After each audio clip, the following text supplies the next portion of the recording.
que possa ficar lá, porque eu vou dar início aqui só na introdução da nossa matéria, que é uma coisa mais tranquila, e depois, quem tiver perdido, pega a gravação lá no portal, que eu sempre coloco. Então, vamos lá. Deixa eu só compartilhar aqui. Ok. Então, na primeira parte, né, nós vimos muito a relação entre resistência, né, e relutância magnética. Vai ficar mais claro quando a gente entrar realmente em circuitos magnéticos, né? Aí vai ficar bem clara essa analogia, o porquê que a gente fez uma revisão da fórmula, da segunda lei de Ohm, né? Da fórmula de resistência e resistividade. Então, vamos dar início aqui, ó, mais propriamente aos circuitos magnéticos.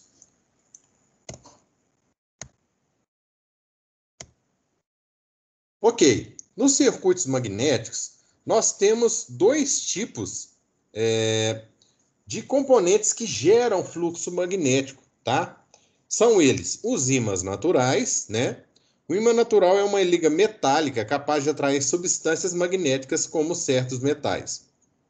Ímãs naturais são encontrados na natureza compostos por minério de ferro, como magnetita. Então, o ímã natural, ele ocorre na natureza, certo? Naturalmente. Porém, os ímãs que a gente encontra na natureza são ímãs com baixo fluxo magnético, com baixa força magnetomotriz, né? Então, geralmente eles não são úteis para nós, para fazer algum projeto, né? Alguma coisa nesse sentido. Mas existem os ímãs naturais. A gente tem que lembrar que eles existem na natureza. Inclusive, a Terra tem um campo eletromagnético, né? Desculpa, um campo magnético ao redor dela, que é justamente o princípio da bússola, né? Daquela agulhazinha da bússola. Então, nós sabemos que nós temos o polo norte e o polo sul da Terra, e que ali nós temos linhas magnéticas, né? Existem algumas teorias, né? Nós não temos certeza de como isso é gerado, mas a teoria mais aceita é que o núcleo da Terra, que é magnético, gira, né? Ele gira a uma determinada velocidade, e quando ele gira, a gente tem a variação de campo magnético e cria-se esse campo magnético ao redor do planeta Terra, tá? Esse campo magnético, ele é muito importante para nós, de várias maneiras. Existem vários animais que usam esse campo magnético para se locomover, né? E para se encontrar aí o local, definir o local que eles estão. Como assim? Alguns animais têm um órgão, né? Que nós humanos não temos, que consegue se localizar através desse campo magnético da Terra. Por exemplo, os pássaros, né? Pombos, esses pássaros que fazem essa migração. Deixa eu só silenciar esse WhatsApp aqui. Espera aí, pessoal.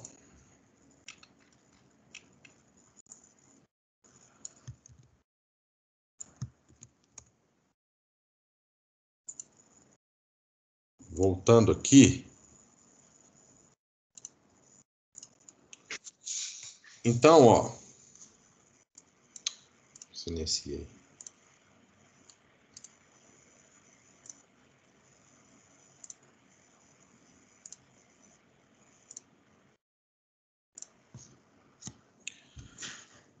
Então, existem alguns animais que se locomovem, né, usando como base esse campo magnético da Terra. Ele é o nosso princípio também da bússola, né, da gente poder se locomover pela bússola, que é muito usada antes do GPS surgir aí, né? O GPS já é o princípio dos satélites em si. E tem vários outros fenômenos na Terra que são ocasionados pelo campo magnético. Inclusive a aurora boreal, acho que vocês já devem conhecer aí, Porque o campo magnético ele cria uma espécie de escudo no planeta Terra, tá? Que algumas cargas que vêm do Sol e de outras estrelas, né, do espaço, elas são bloqueadas por esse campo magnético. Então, esse campo magnético atrai algumas dessas partículas para os polos, né? E lá se forma a aurora boreal. Então, esse campo magnético é muito, muito importante. Uma curiosidade é que esse campo magnético da Terra, ele muda de sentido, tá? E, pelo período que o pessoal, né, estudou aí, eles acham que já era para ter mudado esse sentido do campo magnético da Terra. Como assim? Se você pegar na crosta terrestre, nós temos lá a formação de rochas em um sentido de campo magnético, em um determinado período, e em outro sentido, em outro determinado período. Então, essa variação de campo magnético, ou essa inversão de campo magnético, ela é natural, mas ela vai causar uma série de problemas para a gente e também para os animais, certo? E ela está para acontecer. Isso é só uma curiosidade. O estar para acontecer, a gente sabe que a Terra tem bilhões de anos, então 1 milhão de anos não é nada, talvez 500 mil anos não é nada. Então pode acontecer hoje ou pode acontecer quando nós já tivermos virado pó, né? E os ímãs naturais e artificiais, né? Aí ele está fazendo uma relação. Ímã artificial são aqueles que adquirem propriedades magnéticas pela ação de um ímã natural ou pelo efeito magnético da eletricidade, tá? Aqui nós temos aqui um eletroímã, né? Que quando ele é alimentado aqui, ele cria um fluxo magnético que consegue aqui atrair todo esse metal. Por que ele atrai? Porque o metal está fechando o circuito magnético aqui, ó. Está circulando um fluxo magnético em todo esse metal. Então, por isso que ele atrai esse metal, tá? Esse metal tem que ser ferro magnético. Ferro magnético geralmente é o quê? Ligas formadas de ferro. Ferro silício, ferro doce, tá? Porque a permeabilidade magnética do ferro é muito elevada. O que é a permeabilidade magnética elevada? Ele tem bastante facilidade em manter as linhas de força ou o fluxo magnético dentro de si, certo? Não é o caso do alumínio, por exemplo, do cobre, que não são materiais ferromagnéticos, né? E isso aí acaba por atraí-los bem fracamente, a força é bem pequena, imperceptível. Então, por isso que quando a gente chega um ímã no metal, ele, né, cola ali no metal, ele é atraído pelo metal, o ferro no caso, né? E no cobre, no alumínio não acontece, tá? Isso aqui é um transformadorzinho, viu, gente? Mais para frente nós vamos ver aí, ó. Vocês estão me ouvindo normal aí? Para mim tá ok. Beleza, porque veio um aviso aqui falando que a internet, a conexão estava ruim, então beleza. Do lado direito aqui, ó, nós temos aqui um transformador. Nós temos uma bobina de um lado e uma bobina de outro, ó, certo? Esse transformador aqui é um transformador baixador, que ele abaixa a tensão, mas ele aumenta bastante a corrente aqui, ó. Nós vamos ver isso tudo aqui mais para frente na nossa disciplina, tá? Então isso aqui é usado para fazer solda. Isso aqui, na verdade, é uma máquina de solda através de um transformador. Quando a variação de corrente elétrica ocorre nessa bobina, eu crio um fluxo magnético no núcleo, que obviamente é ferro magnético, né? Ela é composto de ferro. E essa variação de fluxo magnético faz com que haja uma variação de corrente elétrica ou fluxo elétrico, né? Nós temos dois tipos de fluxos aí, ó, e dois tipos de campo. Nós temos o campo magnético e o campo elétrico. Da mesma maneira, nós temos o fluxo magnético e nós temos o fluxo elétrico, né? Que é o que nós chamamos de quê? Corrente elétrica. Fluxo elétrico é o quê? É o fluxo dos elétrons, né? É a corrente elétrica. Então, isso aí tudo ocorre devido à lei de Lenz, né? Nós vamos ver aqui mais para frente. E é originado lá no eletromagnetismo, pelas equações de Maxwell, né? Pela lei de Ampère, que vocês já viram em outra disciplina. Ó, aqui mais um pouquinho de teoria, né? Nós temos aqui o que, ó? Mostrando a força. Isso aqui todo mundo já conhece, ó. Que os polos iguais se repelem, né? Polo norte se repelindo, dá força aqui para fora, ó, né? E os polos diferentes, eles se atraem, certo? O ímã, você nunca consegue separar polo norte e polo sul. Isso é muito interessante, tá? Nunca você consegue separar os dois polos do ímã. Então, se eu vier aqui, ó, e cortar esse ímã no meio, o que vai acontecer? Ele vai originar dois ímãs com a metade do primeiro, com o polo norte e polo sul, tá? Então, o ímã você nunca vai conseguir achar um ímã aí só com polo. Ele sempre tem os dois polos. E sempre, o fluxo magnético sai do polo norte e vai para o polo sul. Toda linha magnética que sai do polo norte tem que entrar no polo sul. Sempre. Essas linhas são contínuas, certo? Você não consegue descontinuar essa linha. Se você descontinuar essa linha, o fluxo magnético para por total, tá? Mais para frente a gente vai ver isso aí, esse conceito melhor. Então, ó, os materiais magnéticos, eles apresentam uma força invisível chamada campo magnético, né? E aqui é o que eu acabei de falar, ó. O ímã sempre terá dois polos. A gente não consegue separar esses dois polos de um ímã. Se você picar no meio, você vai ter dois ímãs, tá? Isso aqui é o conceito que está ali em cima, né?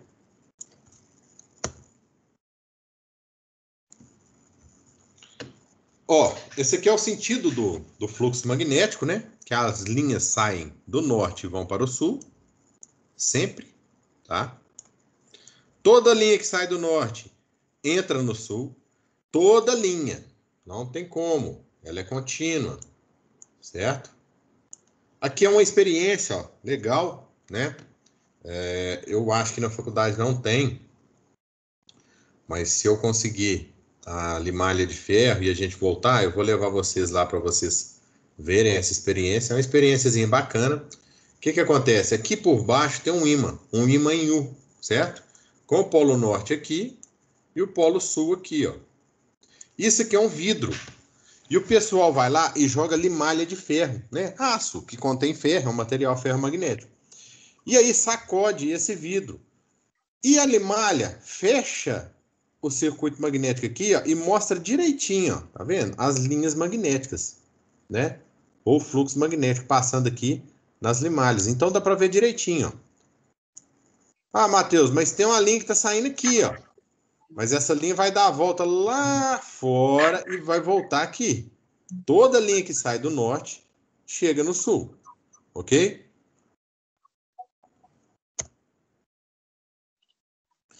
Nós temos aqui, ó, a famosa regra da mão direita, né?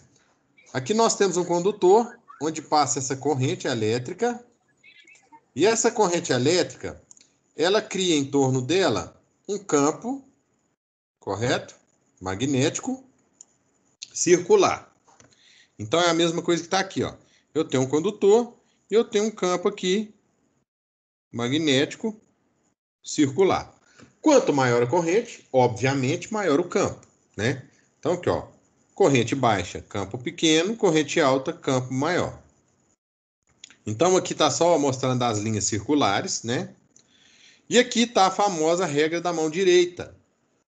O que acontece? Eu coloco o meu polegar no sentido do fluxo da corrente elétrica, e os meus dedos vão mostrar qual é o sentido do campo magnético, ó. Tá fazendo desse sentido aqui, ó. Tá vendo minhas unhas aqui, ó? Isso significa que o sentido do campo magnético, ele vai de acordo com eu abraço aí o meu condutor com os meus dedos.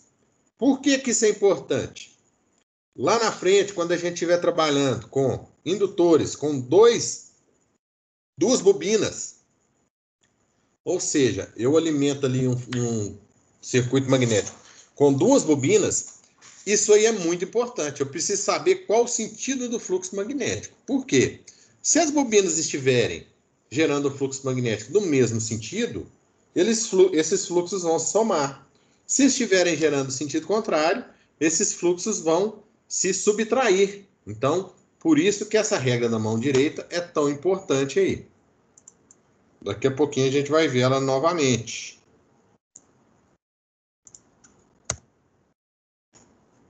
Então tá aqui, ó. Através da regra da mão direita, nós podemos definir aí, ó, qual o sentido do fluxo, né, do campo magnético, tanto em uma bobina quanto em um condutor, tá? Então, ó, aqui a gente vai fazer, dá para fazer do mesmo jeito, a gente coloca o sentido da corrente da bobina através dos dedos, aqui é o contrário, né? No condutor, o que a gente fazia? Colocava o dedo indicador no sentido da corrente. Na bobina, a gente coloca os dedos no sentido que a corrente circula na bobina. Ó. Então, a corrente está circulando desse jeito aqui, né? Ó. E aí, nós temos aqui o dedo apontando para o polo norte. Obviamente, embaixo eu tenho o polo sul. Novamente, isso é importante para a gente definir qual o sentido do fluxo, caso a gente tenha mais de uma bobina num circuito magnético.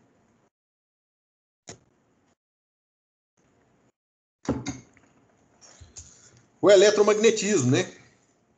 O eletromagnetismo ele nasceu no século XIX pelo físico Hans Christian Ørsted, né? Na época aí, entre 1771 e 1855, que foi a época que o físico viveu. Em 1820, ele verificou que ao colocar a bússola aí, pessoal, ó, sob um fio onde passava uma corrente elétrica, verificava-se um desvio da agulha dessa bússola, tá? Obviamente, né? A agulha da bússola é de material ferromagnético. Inclusive, ela tem polaridade. Quando você passa uma corrente elétrica em um condutor, você cria um campo ali eletromagnético. Esse campo eletromagnético vai atrair ou afastar a agulha da bússola, né? Isso aí hoje nós temos consciência disso. Mas na época, o Hans foi o primeiro a descobrir, né? Por acaso, o eletromagnetismo. E aí nós temos as leis, né, que baseiam todo esse eletromagnetismo e as máquinas elétricas, né? Que é a lei de Faraday, ou lei de indução eletromagnética. Ela diz o seguinte: quando eu tenho variação de fluxo magnético através de um circuito, surgirá nele uma força eletromotriz induzida. Tá? Daqui a pouquinho a gente vai entender o que é isso. E vice-versa. O interessante da lei é essa, né? Por exemplo, no transformador, a gente consegue transformar energia elétrica em fluxo magnético e fluxo magnético em energia elétrica. É o princípio básico do transformador, né? É o princípio básico do motor. Ah, Matheus, mas o motor transforma em movimento, energia cinética, energia mecânica. Não. Mas antes, o que transforma aquilo ali numa força rotacional é a corrente elétrica induzida no chamado induzido, ou rotor, tá? Então, essa variação do fluxo magnético no estator do motor ou na carcaça do motor vai fazer surgir uma corrente elétrica no seu rotor, né? E essa corrente elétrica, de acordo com aquela lei de que os opostos se atraem, né? E os semelhantes se afastam, esse motor vai girar. Essa lei foi estabelecida em 1831 pelo Michael Faraday, né? Bastante famoso, o Michael Faraday, a partir da descoberta do fenômeno da indução eletromagnética. Ó, veja bem, o Hans descobriu o eletromagnetismo em 1820.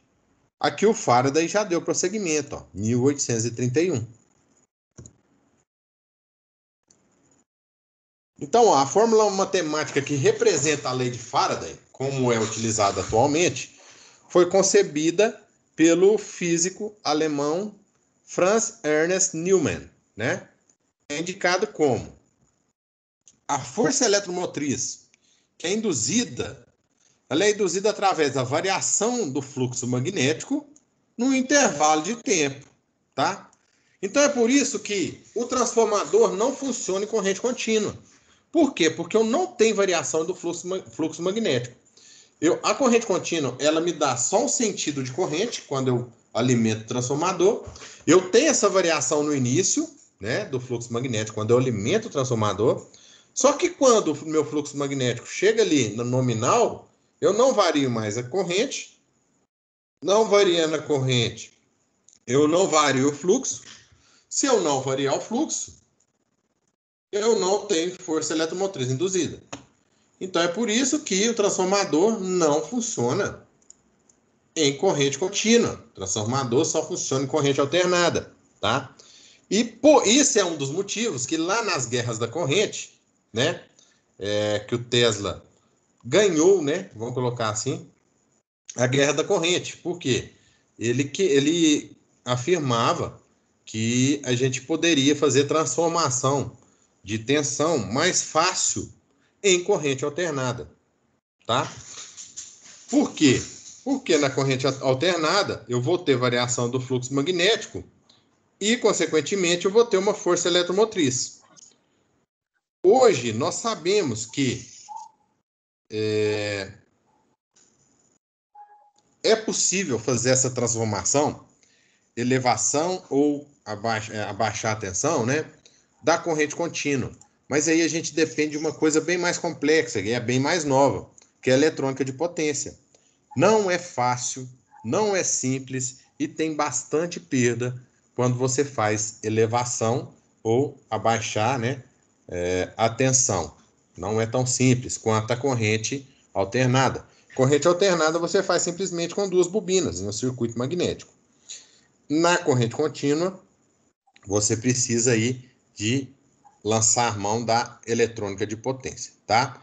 Então é por isso que o nosso amigo Thomas Edison acabou perdendo essa guerra contra o Tesla lá, né? Que o Thomas Edison queria implementar lá em Nova York, no século XIX, a corrente contínua e o Tesla a corrente alternada, né? Por que desse sinal negativo aqui, ó? Isso aqui é interessante, gente. Isso aqui a gente vê em várias e várias e várias áreas da física, tá? Não é só no eletromagnetismo. Existe uma tendência, uma inércia de tudo na natureza, ou de quase tudo na natureza. Quase tudo tende a permanecer como está, tá? Então, quando você vai acelerar um carro, que o carro está parado, o carro tem que vencer a inércia para começar ali a andar, né? E se locomover aí a uma determinada velocidade. E no frear é a mesma coisa. Inclusive você que está dentro do carro lá, quando você freia, você sente o corpo indo para frente. Então aquilo ali, seu corpo tende a permanecer como está, tá? Então, isso aí nós vamos ver mais para frente também, que um indutor ou uma bobina, ela tem essa tendência de permanecer no estado inicial, ok? Por isso essa oposição, né? Essa oposição aqui é justamente para tentar permanecer no estado original, que a gente vê em várias leis da física aí. Deixa eu ver se eu consigo abrir isso aqui. Acho que vai dar. Bastante interessante esse vídeo. Na verdade, é uma experiência da lei de Faraday, né? Que é o princípio do gerador, do motor, do transformador. Então, ele ligou um amperímetro, né? Todos aí sabem o que é um amperímetro, correto? É um equipamento para medir corrente elétrica. E ligou esse amperímetro em um indutor. O que é um indutor? O indutor nada mais é do que um fio enrolado aqui, ó, várias e várias vezes sobre o núcleo. Ah, Matheus, mas que núcleo que é esse? Esse aqui tá vazio. Certo, tá vazio, mas tem ar, né? Então eu tenho um núcleo de ar. Então esse indutor, ele é bobinado ou enrolado aí ao redor desse núcleo, tá? E aí ele vai o quê? Variar o fluxo magnético no interior dessa bobina. Segundo a lei de Faraday, quando eu tenho variação de fluxo magnético, vai surgir aqui na bobina o quê? Uma variação de fluxo elétrico, que nós chamamos de corrente elétrica. E aí o amperímetro vai pegar essa variação. Quer ver?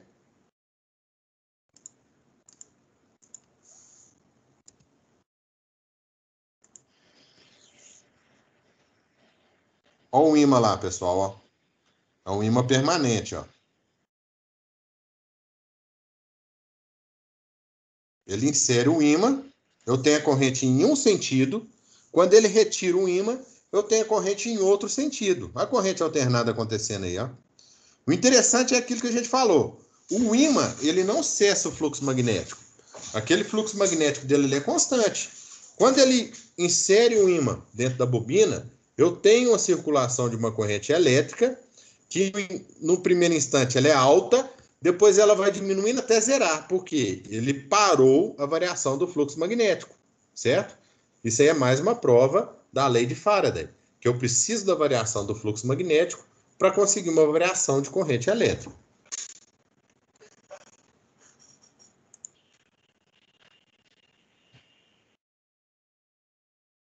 Veja bem, ele mudou o polo do ímã, a corrente mudou também, né? Primeiro ela ia para a direita, depois ela ia para a esquerda, né? Primeiro ela ia no sentido positivo, depois no sentido negativo.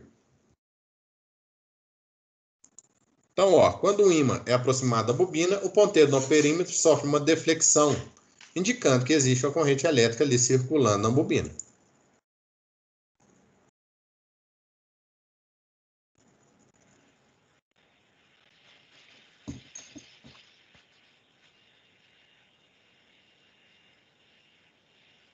Aí, ó, o que ele está fazendo aí é uma corrente alternada.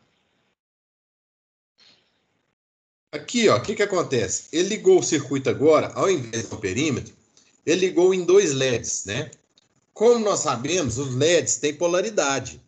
E ele colocou ali um LED catodo anodo, né, no vermelho preto, e o outro inverso, anodo catodo. Então, um LED vai conduzir corrente elétrica quando o vermelho for positivo, né? Então, ó, não sei qual é qual, mas suponhamos. Opa, deixa eu voltar lá.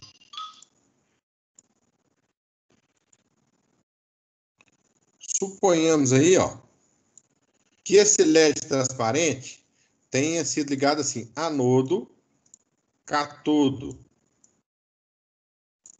Ou seja, a corrente elétrica vai circular do vermelho, passar nele, para o preto. E o LED amarelo, ele foi colocado catodo anodo. Significa o quê? Que ele vai conduzir corrente elétrica quando vier do preto para o vermelho. Então ele colocou ali os dois componentes invertidos. Para quê? Quando a corrente estiver no sentido, vai acender o LED. Quando a corrente estiver em outro sentido, vai acender outro LED.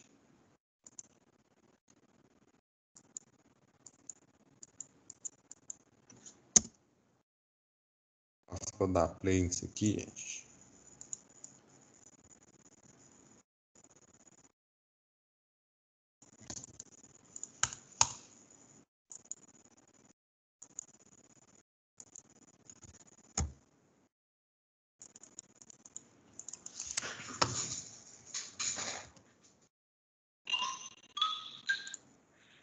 Então vamos lá, ó.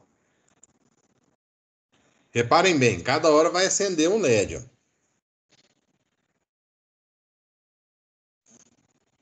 Acende o transparente indo e o amarelo voltando, ó. Ao contrário, né? Acende o amarelo indo e o transparente voltando.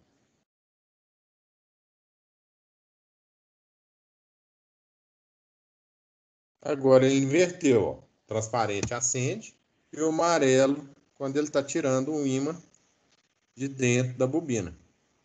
Isso aí nos prova a lei de Faraday, né? E, consequentemente, a lei de Lenz também.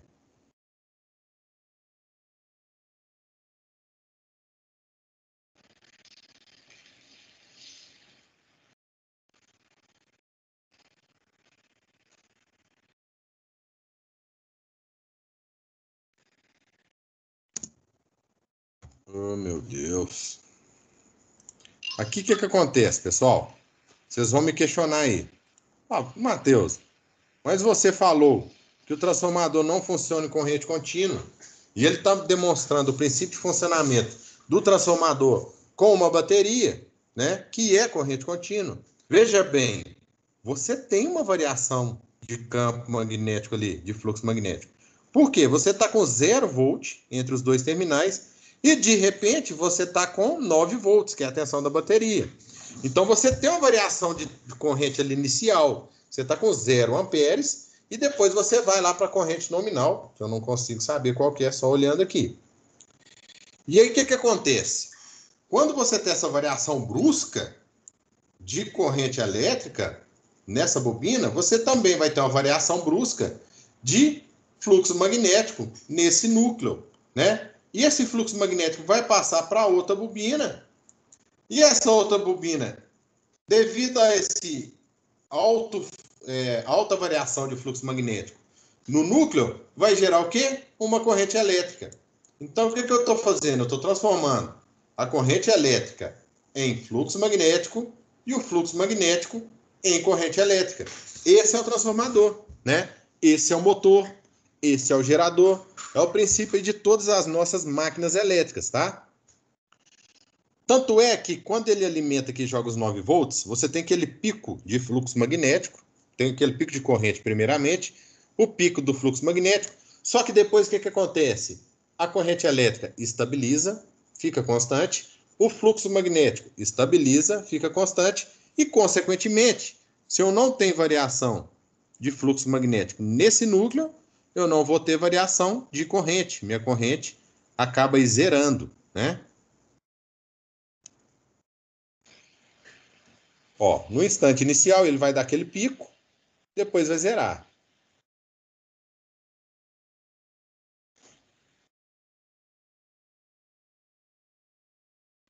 Detalhe, existe corrente elétrica tanto quando eu ligo quanto quando eu desligo, tá? Por quê? Porque eu tenho variação de corrente elétrica tanto ligando quanto desligando, né?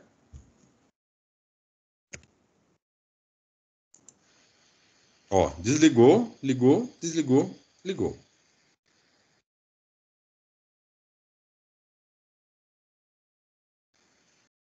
Inverteu o sentido aí, ó. Vai acontecer o mesmo para o sentido oposto, né?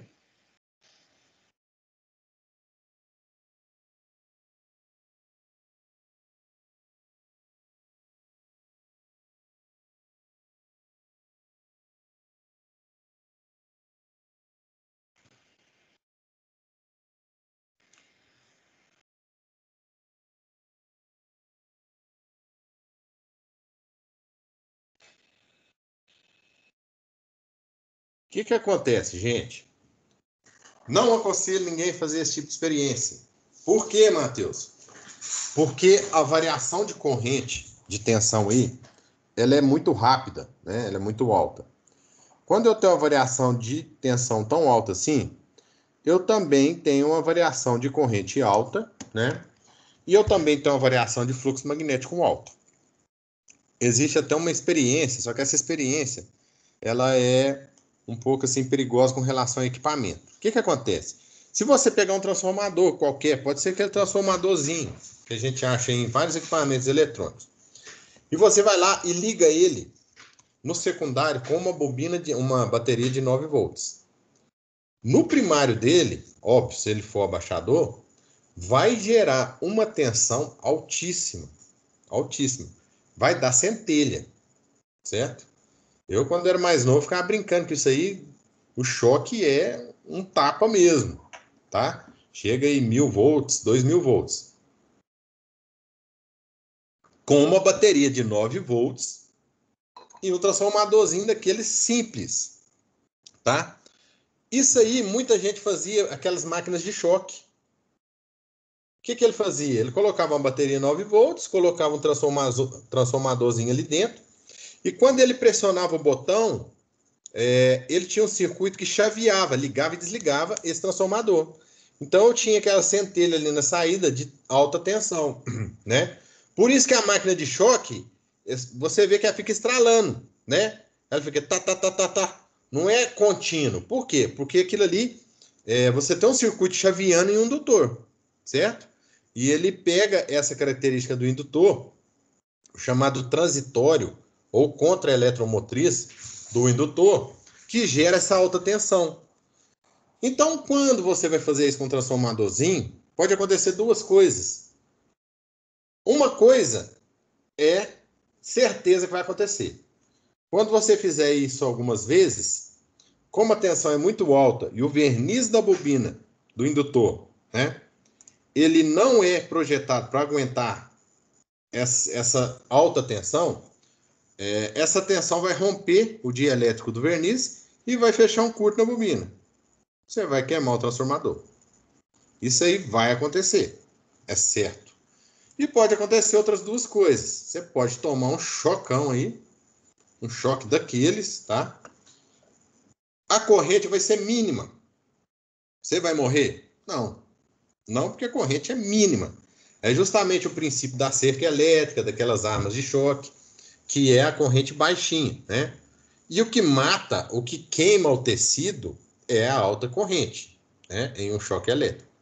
Porém, se você tiver aí algum problema cardíaco, você tiver aí algum marca-passo, alguma coisa, esse choque, esse tapa de alta tensão que te dá aí pode causar algum problema, tá?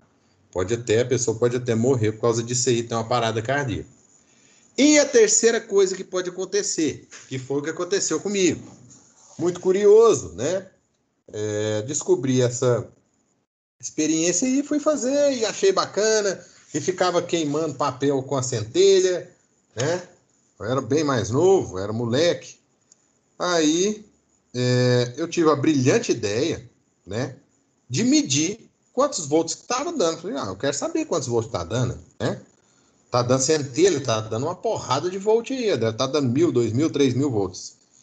E adivinha só, peguei um multímetro, né, que tem a tensão de isolação, multímetro comum aí, por volta de 700 volts. Ele é usado para medir no máximo aí, né, às vezes 600 volts, a maioria dos multímetros aí, a tensão nominal é 600 volts. E pensei comigo assim, vou medir isso aqui, porque esse aqui dá uma tensão alta, mas a corrente é baixinha, né? Quanto eu era ingênuo, né? Por quê? Porque para eu queimar um circuito integrado, um processador, eu não preciso de corrente, não. Eu preciso só de tensão.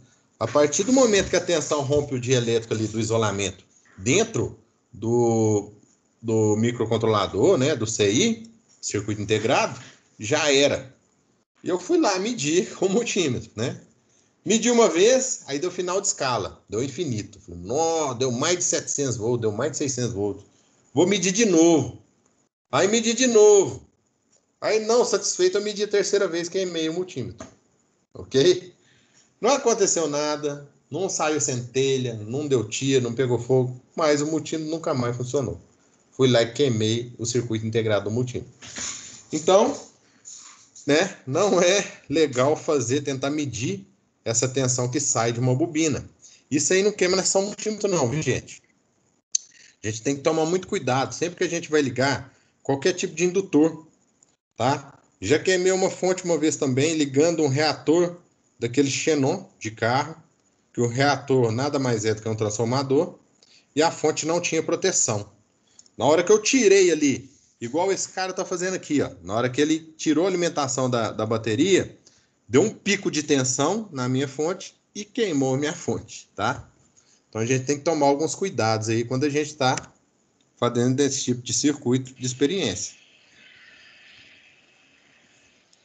Ô, Matheus, mesmo tendo aquele fuzil de proteção, ela queima? O que acontece? Hoje na norma, aí eu vou entrar um pouquinho em circuitos elétricos, em instalações elétricas. Na norma hoje, é obrigatório a gente usar o tal do DPS, né? Que é dispositivo de proteção contra surto. Teoricamente, o que aquele dispositivo faz? Quando eu caio uma descarga elétrica, ou chamado raio, né? E eu tenho um surto na minha linha, ou seja, vem uma tensão alta na minha linha, aquele dispositivo, teoricamente, fecha curto nele para não deixar essa corrente, essa tensão passar para dentro do circuito. Por que eu falo que é teoricamente? Porque não funciona, não é efetivo, tá? Aquilo ali para mim é muito mais comercial do que proteção. Gente, hoje, você me perguntou aí a questão do fusível. Nada segura uma descarga elétrica. Nada. Hoje a gente não consegue parar uma descarga elétrica. A única coisa que segura a descarga elétrica é se você for lá e tirar da tomada. Beleza? Qualquer tipo de equipamento. Tem proteção? Tem. Tem DPS? Tem. Se vier uma descarga atmosférica ou essa contra eletromotriz que eu falei, vai queimar o equipamento. Principalmente se esse equipamento tiver circuitos integrados lá dentro, transistores, semicondutores. Pode ter certeza, porque até hoje nós não conseguimos, primeiro, reutilizar qualquer tipo de descarga elétrica. Aquele raio que cai ali, qual que é o papel ali do para-raio, né? É dissipar essa corrente para o solo. A gente quer ficar livre dela. A gente não consegue aproveitar esse fenômeno e nós também não conseguimos ficar 100% protegidos desse fenômeno também. Existem alguns artifícios que a gente pode usar para amenizar esse tipo de coisa. Por exemplo, colocando diodo de roda livre, né? Em paralelo com uma bobina. Quando essa bobina abrir, ela vai curto-circuitar essa tensão, essa contra-eletromotriz. Mas, gente, nada. Até hoje, que eu tenho notícia, não existe nada que pega 100%. Fusível, então, fusível não serve para nada. Porque o fusível em si, ele queima na presença de alta corrente, né? E esses surtos aí de descarga atmosférica, muitas das vezes ele não tem uma corrente tão alta assim, mas ele tem uma tensão alta. Então o componente queima, não é por efeito Joule, não é porque a corrente que circulou nele foi alta. Ele queima porque ele rompe o dielétrico em algum local do circuito, em algum componente, e quando ele rompe o dielétrico, ele fecha curto ali dentro daquele componente. Beleza?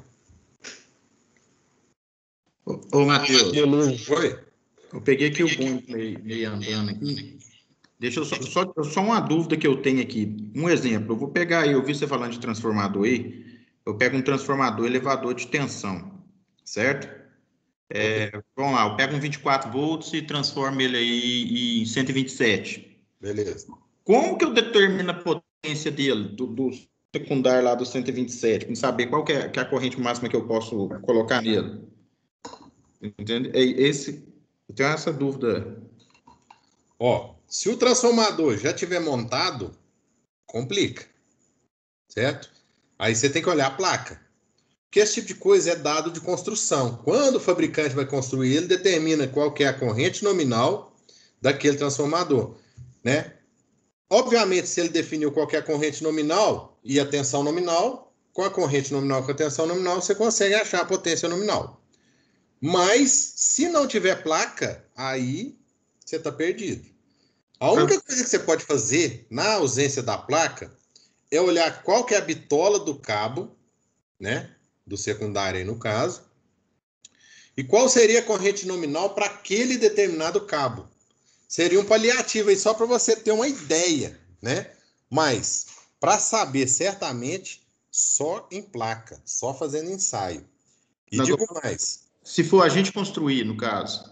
Ah, tá. Não, aí tem algumas técnicas de construção, entendeu? Que você tem que observar. Você tem que calcular fluxo magnético, né? Qual que vai ser a densidade de fluxo magnética que você vai necessitar no seu núcleo para que surja uma corrente no secundário, tá? Isso aí, mais para frente a gente vai ter uma noção de como que se faz isso. Mas isso é mais complexo ainda. Por quê? Quando a gente estuda aqui circuitos magnéticos, a gente adota que o núcleo tem uma permeabilidade magnética fixa, tá? Isso, na realidade, não é verdade. Essa permeabilidade magnética varia muito de acordo com o fluxo magnético. Então, você me perguntar assim, Matheus, quais são as variáveis que a gente tem que olhar para fazer um transformador? Ok, vamos começar lá do final, né? Qual é a corrente que você precisa lá na saída do transformador? Primeiro dado. Ah, eu preciso de uma corrente nominal tal. Ok. Qual é a tensão que você precisa lá na saída do seu secundário, né? Aí seria o segundo dado. Aí você tem que pensar no seguinte, na relação de transformação. Quantos volts vão entrar para que essa tensão que eu necessite vai ter na saída lá, né? E aí, com essa relação de transformação em mãos, eu consigo calcular a quantidade de espiras que eu vou ter no primário e que eu vou ter no secundário. Ok, beleza. De acordo com isso, eu vou ter que calcular qual é o fluxo magnético que eu vou ter que ter naquele núcleo ali que satisfaça essa corrente de saída, porque a corrente de saída depende também do fluxo magnético, né? E no final disso tudo, eu tenho que calcular qual que é a corrente de entrada para que eu tenha essa corrente de saída, esse fluxo magnético e essa tensão na saída, para eu dimensionar o meu condutor do primário, tá? E além disso tudo aí que eu falei, você ainda tem que selecionar um material para o núcleo. Qual o material que eu vou ter que usar para o núcleo? Qual que é a permeabilidade que esse material vai ter que ter? Então, assim, é uma coisa bem mais complexa. Existem vários programinhas e algumas formulazinhas na internet explicando como montar um transformador. Funciona? Funciona. Funciona assim, né? É admissível. Por quê? Mesmo fazendo todos esses cálculos, tudo que você pensar direitinho, a variação é muito grande, tá? A variação de uma máquina elétrica para outra é muito grande. É um fenômeno que ele é muito difícil da gente fazer com exatidão. Tanto é que o ideal é que toda máquina elétrica tenha ensaio. E quando se elétricas de alta potência, transformadores de alta potência, motores de alta potência, todos eles têm, feito um ensaio no fabricante e é emitido um laudo, né, com as características daquela máquina elétrica. E nenhuma é igual à outra. Nenhuma. Por mais que tenha usado o mesmo condutor, o mesmo material, são muitas variáveis ali que acabam mudando ali, dando uma diferença entre uma máquina e outra. Mais para frente, quando a gente começar a ver o circuito magnético, vai dar para ter uma ideia de como a gente pode fazer aí um transformador, certo? Aí você vai entender melhor. Beleza. Então, ó, ele ligando e desligando aí, ó, eu tenho aquela variação de fluxo e a variação de corrente lá do outro lado. Que a gente pode observar aqui, ó, que o fluxo magnético está atravessando os núcleos aqui, ó. Ele entra aqui, né, de acordo com o sentido da corrente. Aqui eu não consigo falar para vocês qual é o sentido do fluxo magnético, porque eu não sei qual é o sentido da corrente na bobina. Se eu soubesse, eu poderia falar de acordo com a regra da mão direita. Mas esse fluxo eu sei que ele está passando por aqui, entrando por aqui, dando uma volta aqui, ó, e vindo até aqui atrás, ó. É isso aqui que o fluxo magnético está fazendo. Isso aqui é um transformador, só que geralmente a gente vê transformador com uma bobina do lado da outra. Aqui ele colocou aqui no mesmo eixo. O funcionamento é o mesmo, tá? A base de funcionamento é exatamente a mesma. O princípio, né?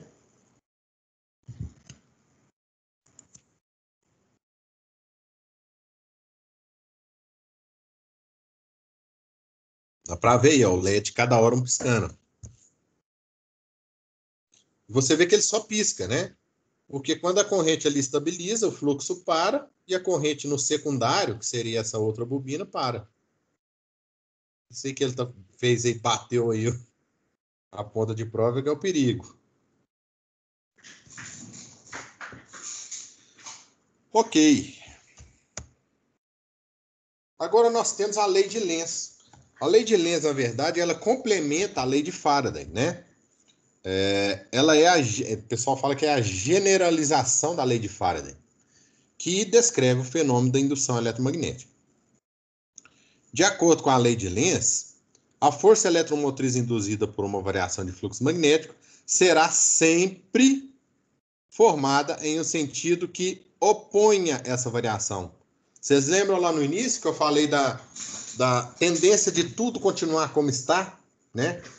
Vários fenômenos na natureza têm essa tendência, seja ela energia cinética. Aqui acontece a mesma coisa. Quando a gente introduz um ímã em uma bobina, essa bobina cria uma corrente de tal forma que ela faz surgir um polo norte e um polo sul aqui, ó. Por quê? Porque eu estou tendo uma força aqui, ó, empurrando o ímã para cá. E eu vou ter um polo norte aqui para quê? Para tentar segurar esse ímã, tá? E é por isso que eu tenho sinal de negativo nas equações. Porque o campo magnético que é criado aí, ele se faz no sentido de tentar frear essa aproximação do ímã. Isso aí nós vamos ver em uma experiência bastante bacana também.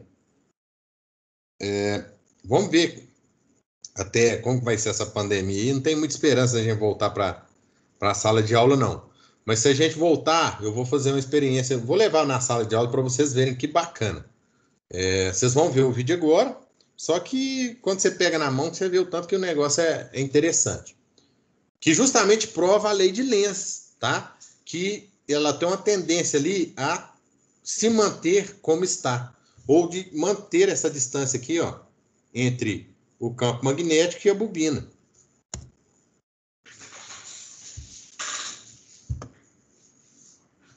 Aqui está falando um pouquinho, né, da história do Lenz, físico estoniano, e a indutância, né, que é simbolizada pela letra L, assim como a capacitância é pela letra C e a resistência é pela letra R, aí vocês perguntam por que a indutância que começa com I é simbolizada pela letra L? Justamente por causa do Lenz, tá? Isso aí é uma homenagem aí, foi escolhida aí essa letra L na indutância. Aqui é só demonstrando o princípio. O surgimento de corrente elétrica na espira e de campo eletromagnético contrário ao aplicado, sempre contrário. É a tendência natural de inércia elétrica, que essa tendência aqui está em vários tipos de energia, vários tipos de fenômenos físicos aí. Nós vamos ver mais um videozinho, que é justamente essa experiência que eu queria fazer com vocês, mostrar para vocês em sala de aula, que ela é bastante interessante, muito legal.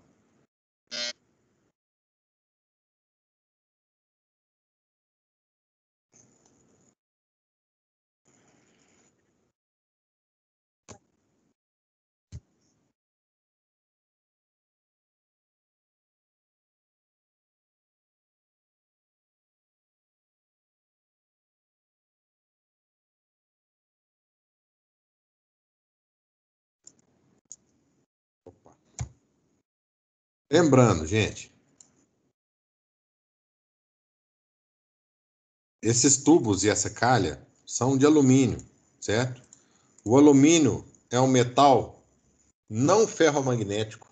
Isso significa que ele não é atraído pelo ímã, tá? O que vocês vão ver aqui não é, a força que está atuando aqui, não é por causa do fluxo magnético atraindo o metal, certo? Isso aqui vai criar um fluxo magnético contrário que vai frear o ímã quando esse ímã é jogado dentro do tubo ou dentro da calha. Justamente tentando segurar esse ímã ou manter do jeito que estava.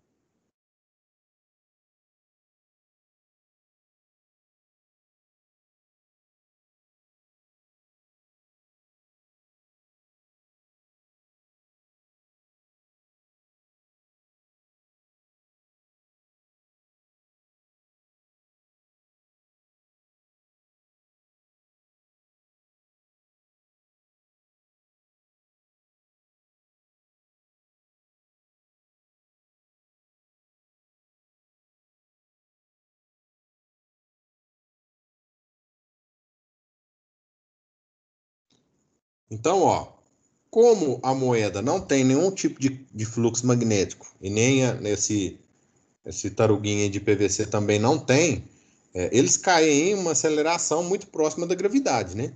Porque o atrito aí entre essas peças e a calha é muito pequena, então eles caem em uma aceleração da gravidade, né? O que a gente acabou de ver.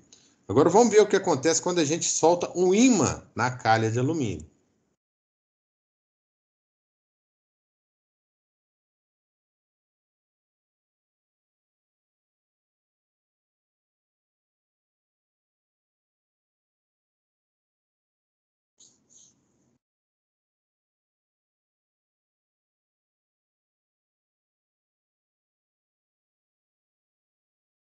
De novo, gente, o ímã não tem atração nenhuma sobre o alumínio, tá? Aquela queda de aceleração ali, de baixa aceleração, se dá porque quando o ímã está correndo sobre essa calha ou correndo sobre o tubo, ele está gerando ali uma variação de fluxo magnético que gera no tubo uma variação de corrente elétrica e de campo eletromagnético também no tubo e na calha, oposta à do ímã, tá? O que significa? Lei de Lenz. O circuito eletromagnético está tentando frear o ímã, ou seja, tentando fazer com que o ímã pare de se mover, tá? Como a gravidade é constante e a gente tem perda nesse circuito magnético, ele vai caindo aos poucos, mas dá para notar que a aceleração ela é muito inferior de quando a gente não tem variação de fluxo magnético de outro tipo de material.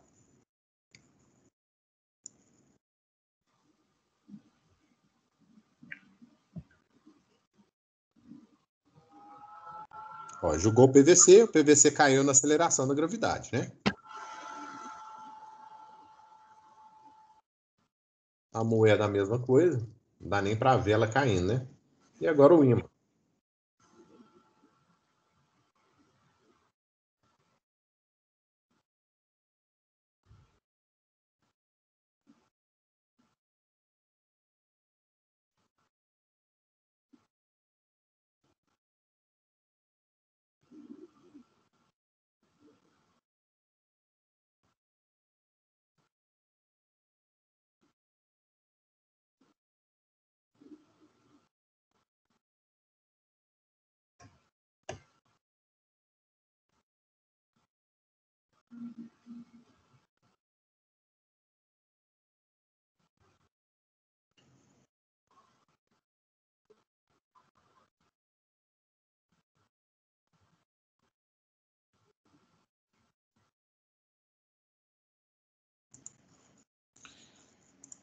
Então, pessoal, isso aí nos prova a existência real, né, da lei de Lenz, certo? E isso aí que eu ficava muito curioso. Quando eu fazia meu curso técnico lá com os meus 16 anos de idade, lá no Senai, era moleque e pensava, né?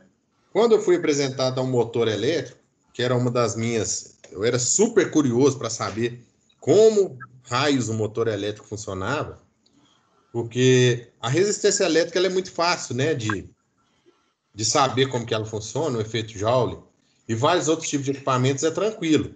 Mas como que a eletricidade faz um eixo girar?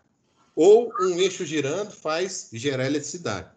Isso aí me dava uma curiosidade que eu ficava pensando, gente, mas como que é isso e tal? E me deu até uma satisfação de que eu aprendi o porquê que esse motor e esse gerador, como eles funcionam. Só que lá no Senai, eu lembro que o motor que era usado lá para essa experiência, né? Era um motor que tinha um rotor de alumínio. E eu ficava pensando, gente, mas o alumínio, o ímã não pega o alumínio. Por que que eu tô ali com um eixo de alumínio e o eixo de alumínio está girando? Tem um campo eletromagnético, mas ele não interfere no alumínio. E é justamente por isso, né? Lei de Lenz. Mesmo o alumínio não sendo um material ferromagnético, a variação de fluxo magnético nesse material gera uma corrente elétrica nele. E, por sua vez, essa corrente elétrica gera também um campo eletromagnético, tá? Então, mesmo o alumínio não sendo um material ferromagnético, ele consegue aí gerar um campo eletromagnético e fazer o motor girar, ok? Exemplo de aplicações de ímãs e eletroímãs. Nós temos aqui, ó. Isso aqui é uma solenoide, tá? Por exemplo, pode ser aí uma solenoide de portão, aquelas portões lá de... Aquelas fechaduras, né? Que o pessoal fala fechadura eletrônica. Ela usa esse tipo de equipamento aqui. Quando essa bobina é alimentada, ela gera um campo eletromagnético, um fluxo magnético aqui, ó, que tende a fazer o quê? Puxar essa parte de cima aqui, ó. Tá? Ah, não, desculpa, esse aqui é um relé. Agora que eu tô vendo aqui, ó. Mas é o mesmo princípio. Quando eu alimento essa bobina, né? Eu tenho a circulação de corrente elétrica nela. Eu tenho um campo eletromagnético aqui, ó, um fluxo magnético que empurra essa chapinha para baixo, tá? Quando essa chapinha é empurrada para baixo, ela fecha o contato aqui, ó. Ela fecha o contato aqui, ó. Quando eu fecho esse contato aqui, eu tenho a circulação de corrente aqui por fora, ok? É o princípio. Oi. Boa noite, beleza? Boa noite, beleza. Tem algumas campainhas cigarras que é do tipo desse exemplo que você deu aí. Você conhece delas? Não, não conheço. Por dentro, não. É tipo uma válvulazinha solenoide, você aperta, fecha e puxa ela, sabe? Sei.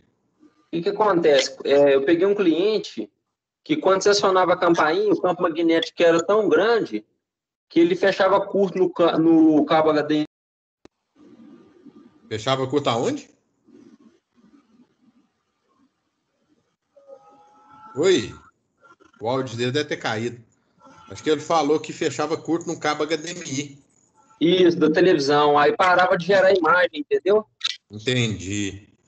Ó, interessante esse fenômeno aí, né? É bacana isso aí. Eu nunca tinha ouvido falar, não.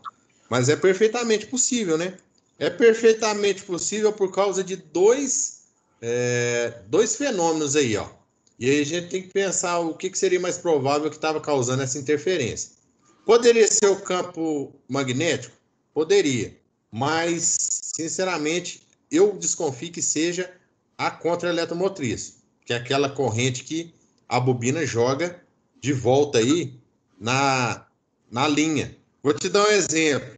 Já viu quando você liga o liquidificador em casa? O que acontece com a televisão? Fica que é chieira, né? Aquilo ali é o que a gente fala, que tem vários harmônicos ali, né? Vários sinais ali que são sujeira.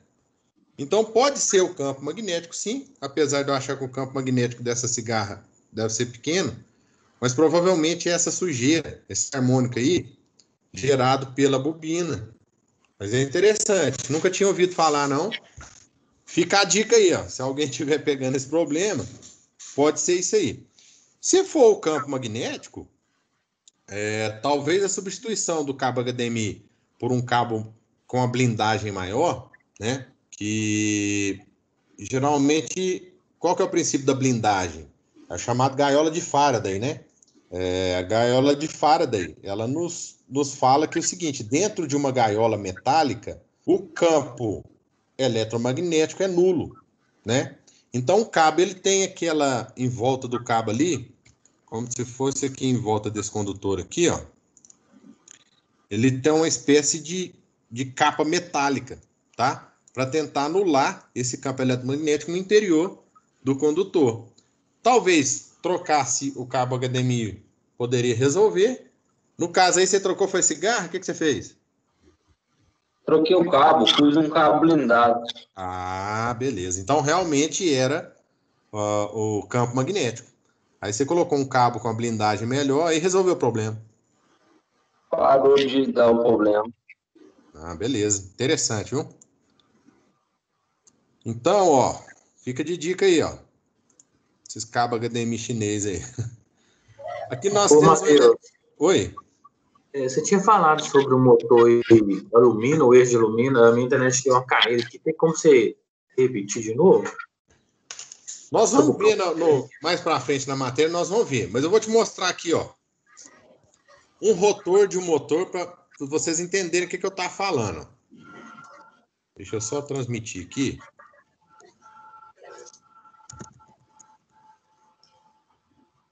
O que acontece? Que eu estava falando quando eu era moleque lá, que eu estudei lá no Senai, fiz curso técnico lá no Senai, o pessoal ensinava o princípio de um motor com um rotor de alumínio. Então, o que é um motor, na verdade? O motor ele é composto por um estator, que é uma série de bobinas, né, enroladas aí de fora. Essas bobinas, elas têm a variação do fluxo magnético, tá? E essa variação de fluxo magnético induz uma corrente elétrica no rotor, certo? E essa indução de corrente elétrica no rotor, ela vai casando ali os polos entre estator e rotor, de acordo com que esse rotor gire, tá? Que a gente fala aí o campo girante do estator. Então, isso aqui é criado uma espécie de campo girante, que faz também o rotor girar, de acordo com a lei de Lenz, lei de Faraday, né? E aí, lá no Senai, o pessoal usava um rotor de alumínio para ensinar. E eu ficava pensando assim comigo, falava, mas gente, o alumínio, ele não prega no ímã. Se eu chegar um ímã lá, ele não é ferromagnético, né? Como que, mesmo não sendo ferromagnético, esse alumínio está girando ali dentro? Justamente porque o que gira o rotor em si não é ele ser ferromagnético ou não. Não é ele ser atraído pelo eletroímã, mas é a corrente que circula no rotor. Então, a gente pode notar que todo rotor, ou a maioria dos rotores, ele é feito de alumínio, aqui, ó. Isso aqui é alumínio puro, ó. Aqui também é alumínio puro. E aqui nós temos aqui, ó, uma linhazinha de alumínio. Por quê? Isso aqui é chamado motor gaiola de esquilo, né? Parece uma gaiolinha de esquilo isso aqui, ó, se a gente tirar o aço, que aqui dentro é aço, ó. Então, nós temos um rotor misto. Nós temos um rotor que tem a função de conduzir a corrente elétrica aqui, que é o alumínio, e nós temos um outro material que é o aço, geralmente é aço silício, né? Que tem a função de conduzir o fluxo magnético, certo? Então, é por isso que eu ficava curioso. Falava, gente, mas o alumínio, o ímã não pega no alumínio. Por que né, esse rotor está girando aí dentro? Porque o alumínio, além dele ser um metal, né, e com a variação do campo magnético gerar uma corrente nele ali, ele também é um ótimo condutor de eletricidade, né? Como a gente viu lá, ó, na resistividade, nas primeiras aulas. Então, o alumínio tem essas duas funções. E ele agrega outro valor aí, que é o seguinte, peso. O motor já é muito pesado, então quanto mais você conseguir aí diminuir o peso do motor, melhor para você aí, né? Você sai na frente do seu concorrente. Deu para entender um pouquinho? Deu para entender. Deixa eu até ver aqui um rotor gaiola, só para mostrar para vocês como que era lá. Eu lembro até hoje como que era esse rotor, sabe? Aqui, ó, era esse rotor aqui, ó. Lá eles usavam um rotor assim, ó. Ele era todo aberto. Ele tinha só uma armação de alumínio. E aquilo ali eu ficava curioso para saber. Eu falei, gente, é desse jeito aqui, ó. Como que esse rotor tá girando? Né? Graças à lei de Faraday e à lei de Lenz. Nos explica aí como que ele tá girando. Então, ó, outros tipos de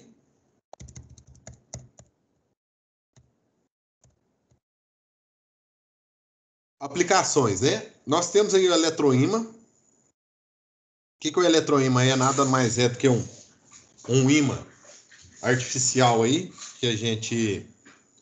É uma bobina, né? Gigante. Quando a gente alimenta essa bobina, ela fecha um fluxo magnético aí, um campo magnético. Muito perigosa. Muito perigosa. Por quê? Eu não conheço nenhum tipo de sistema de segurança. Se acabar a energia, o que acontece? O que tiver no eletroímã vai cair. E se você tiver debaixo, dependendo do que for, né? Já era. Já ouvi falar de muitos acidentes com esse tipo de coisa. Então, viu um eletroímã, passa longe, não passa debaixo, não. Se der um pico de energia aí, aquela carga que está ali vai ser jogada em cima de você. Detalhe, o eletroímã é para levantar coisa pesada. Se fosse leve, não precisava de uma máquina dessa, né? Então, ele está levantando aí muitas vezes toneladas. Porque o fluxo magnético ele é muito forte, gente. Ele é muito, muito forte. Ô, Matheus. Oi.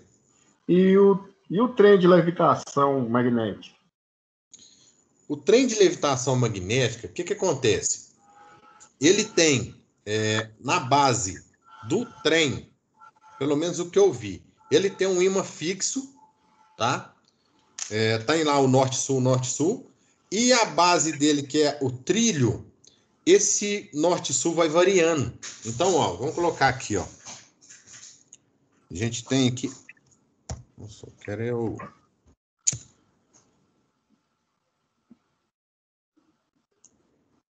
Deixa eu ver se tem algum esquema aqui na internet para te mostrar.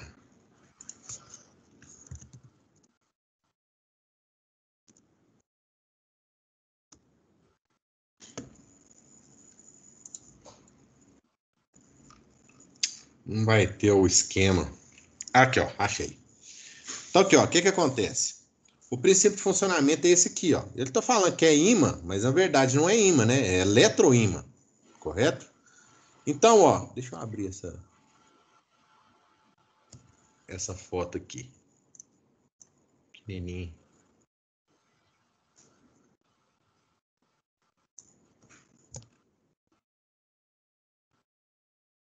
Então, o que acontece? Ó, nós temos aqui um ímã permanente no trem, né? Que geralmente também é um eletroímã. E nós temos uns ímãs aqui na base dele que varia. Então, aqui, ó. Vocês lembram que o polo norte repele o norte e atrai o sul. Então, esses ímãs aqui, ó, eles vão mudando de polaridade. Por exemplo, o sul está aqui, ó, né? Aí aqui vira norte. Quando aqui vira norte, qual que é a tendência disso aqui? Puxar para cá, né? Na mesma hora, aqui vira sul. Qual que é a tendência aqui? Puxar para cá. Então, ele vai fazendo essa variação aqui dos ímãs, dos eletroímãs da base, de forma que sempre ele está puxando ali o trem para frente, certo? E de outra maneira também, ele tem um ímã de baixo que sempre está com a mesma polaridade do que está no trem. Para quê? Para que ele seja ali repelido e flutue, tá? Isso é bacana demais, gente. É muito bacana. Tem que ser feito um controle aí de polaridade desses eletroímãs muito preciso. Você pensa bem, o trem tá lá na porrada lá, 400 km por hora, porque um trem desse praticamente não tem atrito. O único atrito que ele tem é com o ar, né? Porque o campo magnético aí não cria nenhum atrito. E ele tá lá naquela porrada, naquela velocidade lá, de repente esses ímãs aqui desligam. O que acontece? Esse trem vai cair com tudo aqui a 400 km por hora. Então, é muito bacana, é um princípio muito bacana, mas tem que ter um controle aí por trás aí, tem que ser um controle bem robusto. Deu para entender mais ou menos como funciona? Mas isso aí, Matheus, deve ter um sistema de segurança aí que desliga os eletroímãs aí, que não acontece isso aí. É muito arriscado aí. Ó, não tem nada que sustenta esse trem. Não tem nada, não tem alavanca, não tem nada. Pode ter alguma coisa? Pode. Às vezes tem alguma roda aqui de baixo, certo? Quando ele cai em cima dessa roda. O que geralmente se usa nesse tipo de caso é o mesmo que usa no avião. O que é? Redundância. Então, você não tem só um circuito. Você tem 2, você tem 3, né? Você não tem só uma bateria, um banco de bateria. Você tem 2, você tem 3. Por quê? Porque se um falhar, você tem os outros. Por isso que o avião é tão seguro, do mesmo jeito que é o trem aqui de levitação. Gente, você pode ter certeza, isso aí eu estou falando para vocês, mas é certeza. Toda viagem que você já fez de avião, que você fará de avião, vai ter um probleminha. Toda. Só que é tanta redundância ali de segurança que tem um problema, mas ele tem ali 2, 3, né? Circuitos ali, sistemas que seguram esse problema. Então, para ocorrer um acidente, igual você falou, deve ter alguma coisa. Concordo com você. Tem que ter alguma coisa. A gente não pode confiar só nisso, né? Não pode depender só disso. A gente tem que ter pelo menos aí uns 3 sistemas de segurança, né? Porque é aquilo que eu falo. Gente, o que é elétrico, o que é eletrônico, falha. E falha. Não tem jeito. Falha, mas falha mesmo. Eu tô com um projeto lá em casa que eu fiz uma espécie de adega, uma geladeira, com pastilha de Peltier. E eu usei para controlar essa geladeira microcontrolador. E aí eu deixo ela lá ligada lá, eu fiz resfriamento por líquido, radiador, ficou bacaninho. E eu deixo ela ligada lá, de 2 em 2 dias eu vou lá, o circuito está travado. Simplesmente o microcontrolador travou. E aí isso me fez lembrar, quando no início dessa pandemia, que eu pensei assim, gente, tava naquela falta de respirador e tal, o pessoal da FSJ me procurou. Ó, Matheus, nós estamos querendo fazer um respirador de baixo custo, assim assado, tinha um projeto deles lá. É possível fazer com o microcontrolador? Eu falei, não, tranquilo, isso aí não dá problema nenhum, não. E aí, na época eu pensei, falei, gente, mas eu vou ter que usar aí no mínimo uns 3 microcontroladores, porque se o respirador tá ligado no cara, o cara tá dependendo do respirador para respirar. Se esse microcontrolador travar, esse respirador parar, o cara morre, né? Eu lembro ainda que eu questionei um dos médicos lá, falei, quanto tempo que esse respirador pode ficar parado? Ele virou para mim e falou assim, prende a respiração aí, é o que você conseguir prender a respiração, o tempo que ele pode ficar parado. Eu pensei assim, nossa, complicado. Então, por que esse microcontrolador na minha geladeira tá parando? Só Deus. Porque o programa tá redondinho, tá tudo redondinho, mas do nada a porcaria para. E aí que tá a diferença, né? Entre um microcontrolador que custou R$50 e um microcontrolador que custa R$1.000, né? A confiabilidade aí do sistema. E do mesmo jeito que acontece na minha geladeira, acontece no avião, acontece no trem, acontece no carro da gente. Só que é tanto sistema, né, de redundância de segurança, que acaba dando aquela segurança. Então, eu concordo com o que você falou. Tem alguma coisa. Eu não sei o que é. Até porque esse tipo de coisa, como é inovador e tal, rola um sigilo aí, né, industrial muito forte. Mas com certeza tem algum sistema de segurança. Ok? Parece ter um protótipo em Juiz de Fora, né? Eu não sei, nunca ouvi falar, não. Tem um trem lá chamado Maglev, lá na UFJF. Mas é só protótipo ou o pessoal já usou? É escala real? Tem ele montado, tem um trilho, eu cheguei a ver assim, né, aqui mesmo pela internet. Ah, tá. O engenheiro falando sobre ele. Não é uma coisa fácil, não, viu, gente? Controlar isso aí é bem complicado. Inclusive, tem alguns projetinhos que o pessoal faz levitação magnética. Gente, é complicadíssimo, tá? No Cefet eles fazem muito lá, porque o curso lá do Cefet ele é mais voltado para o controle, né? Que ele é engenharia mecatrônica. Ele é bastante voltado para controle. Então eles fazem bastante esse controle. Vários alunos já me procuraram para fazer esse controle. Que simplesmente ele coloca uma bobina, um eletroímã, e de acordo com a corrente que ele está injetando ali, e a gravidade, e obviamente a distância, essa esferinha de metal fica levitando. Gente, é complicado demais. Nossa, é muito complicado. Porque qualquer variaçãozinha na distância, a força varia muito, muito mesmo. Não é linear. Vamos colocar aí, eu estou com a esfera a 1 centímetro da minha solenoide, da minha bobina. E aí ela caiu para 1,5. Gente, essa força varia absurdamente. Fica muito mais fraca. Então, é difícil demais de você acertar ali uma força que ela levite. Porque sempre ela ou atrai e gruda no eletroímã ou cai. Tem que ter um sistema de controle aí muito, muito robusto mesmo para conseguir controlar esses campos magnéticos assim.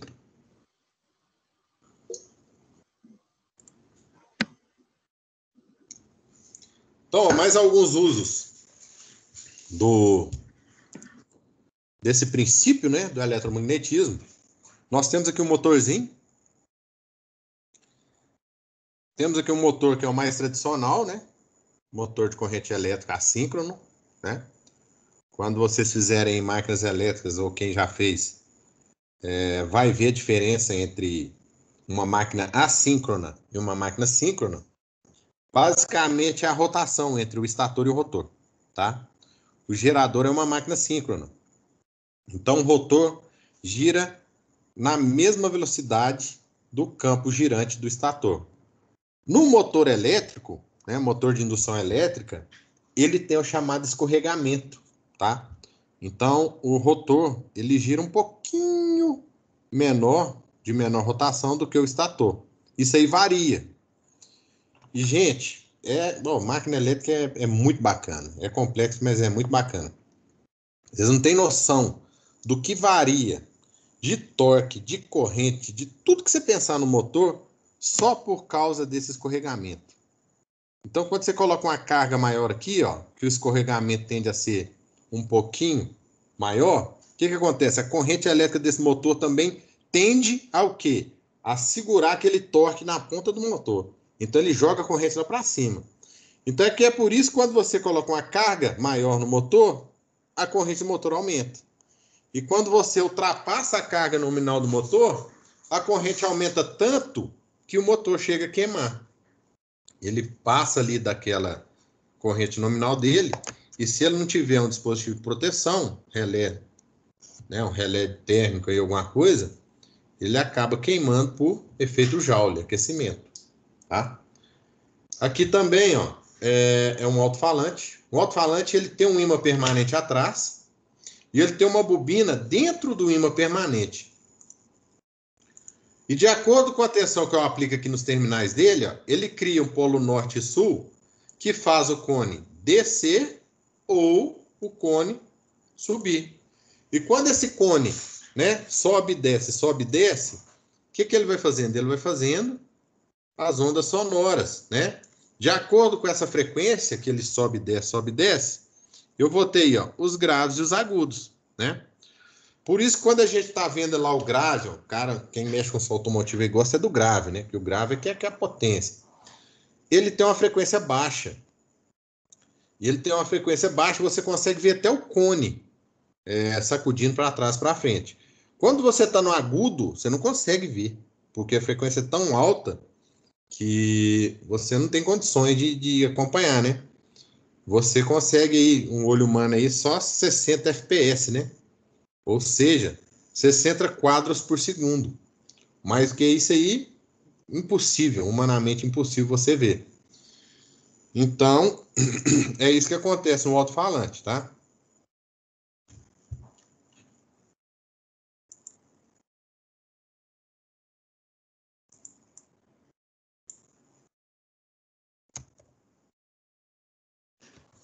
Então, ó, quando a gente fala conversão eletromecânica, o que a gente está falando aqui, né? Nós estamos convertendo eletricidade em mecânica e mecânica em eletricidade, tá? Então, nós temos a entrada aqui de um circuito. Pode ser a entrada, aqui no caso aqui, ela está fazendo a entrada com o sistema elétrico. Nós temos o acoplamento magnético. O que é o acoplamento magnético? É a máquina elétrica, tá? E nós temos o sistema mecânico. A gente pode ter, nesse sentido, ó, tá? Qual que é esse sentido? Joguei eletricidade. Eu tenho o acoplamento magnético e eu tenho a saída de mecânica. O que é isso? É um motor elétrico, né? Eu alimento com eletricidade. Ele tem o acoplamento magnético dele ali, entre estator e rotor. E ele solta para mim uma energia mecânica, né? Uma energia cinética, tá? E eu tenho o contrário. Qual que é o contrário? No contrário aqui, ó, ele está entrando uma energia mecânica, tá? Ele está tendo o acoplamento magnético e ele está transformando essa energia mecânica, essa energia cinética, em eletricidade. Quem faz isso? O nosso querido gerador, tá? O eletroímã também, de certa forma, faz isso, né? Mas aí está no meio aqui um cara que não faz isso. É um transformador. Porque o transformador, na verdade, ele não tem nenhum tipo de componente mecânico, né? O transformador transforma eletricidade em eletricidade. Ele não tem esse sistema mecânico aqui, ó, tá? Ele faz isso aqui, ó. Ele pega eletricidade, vai no acoplamento mecânico e solta o quê? Eletricidade. Ele apenas transforma, né, essa tensão e essa corrente desse circuito. Ou não. Nós temos ainda alguns transformadores isoladores que eles não têm nenhum tipo de relação de transformação. Ele é feito apenas para acoplar, isolar circuitos, tá? Então, por que o danado do transformador está aí? Porque o transformador é idêntico eletricamente a eletroímã, motor e gerador. O princípio é o mesmo. Inclusive, ele é o melhor equipamento para a gente começar a estudar as máquinas elétricas, tá? Por quê? Porque ele não tem entreferro. O que é o entreferro? Ele não tem descontinuidade no circuito magnético. Você pega um transformador, ele tem um núcleo sólido lá assim, ó, né? Esse núcleo é inteiro. Então, eu tenho uma bobina aqui, ó.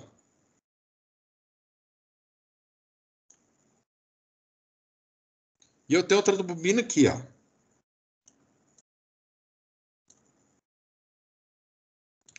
Quando eu faço circular uma corrente elétrica aqui variável, uma corrente alternada, eu crio aqui um fluxo variável.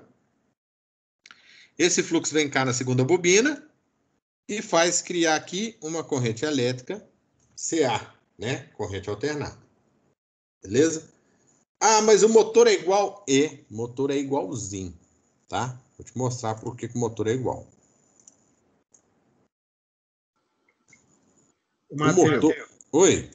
a grosso modo, eu posso comparar o funcionamento, por exemplo, do transformador com o detector de metais?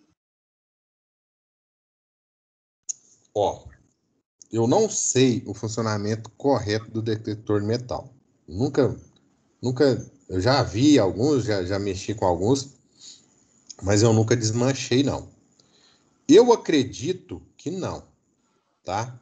Eu acredito que o detector de metal, ele tem algum componente eletrônico que consiga transformar, um transdutor, na verdade, que consiga transformar esse material ferromagnético em sinal elétrico. Mas eu acho que você não tem muito a ver o motor elétrico com um detector de metais, não, tá? Geralmente, o que acontece? Por exemplo, em um amperímetro alicate, né? Ele é parecido com um detector de metal.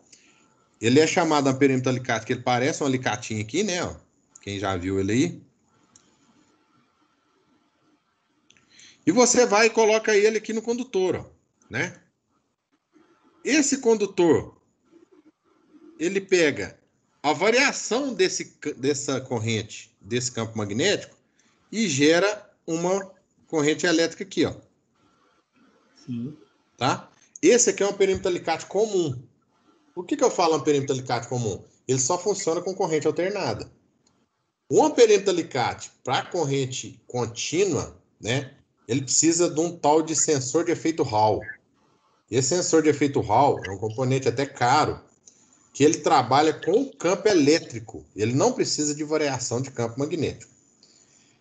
No caso do detector de metal, se a gente pensar aqui, o detector de metal, o metal que está no bolso do cara, não está gerando nenhum tipo de campo, né? Então, provavelmente é isso que você falou. Ele deve ter uma bobina, tá?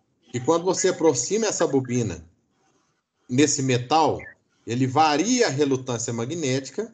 Variando a relutância magnética, ele vai variar a corrente. E eu vou ter um microcontrolador, alguma coisa ali, que pegue essa variação de corrente. Acredito que o princípio seja esse, tá? Mas comparar com o motor, não, o motor já é um pouquinho mais diferente. Porque o motor, acho que dá para a gente comparar mais com uma solenoide do que propriamente com o motor. O motor, eu tenho estator aqui, ó. E esse estator, ele tem um monte de bobina aqui, ó. Tá? Várias bobinas aqui.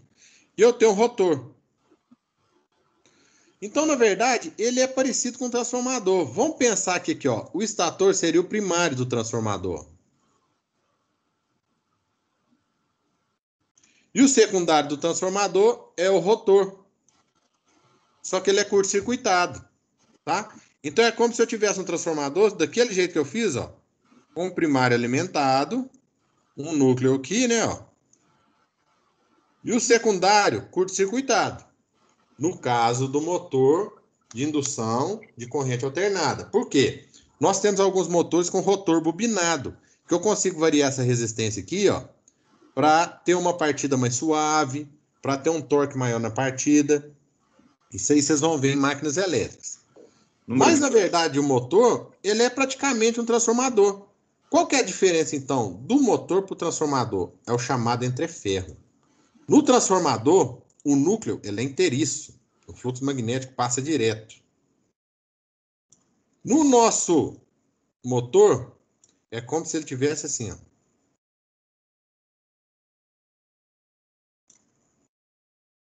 Ele é descontínuo. É o gap que a gente fala, ou entreferro. Tá vendo? O núcleo não encosta. Por quê? Porque aqui, ó, aqui ele não encosta o rotor no estator, ó. Então, o fluxo magnético, ele experimenta uma relutância bem maior ali entre o estator e o rotor. Nós vamos calcular isso aqui, ó. É a nossa próxima aula.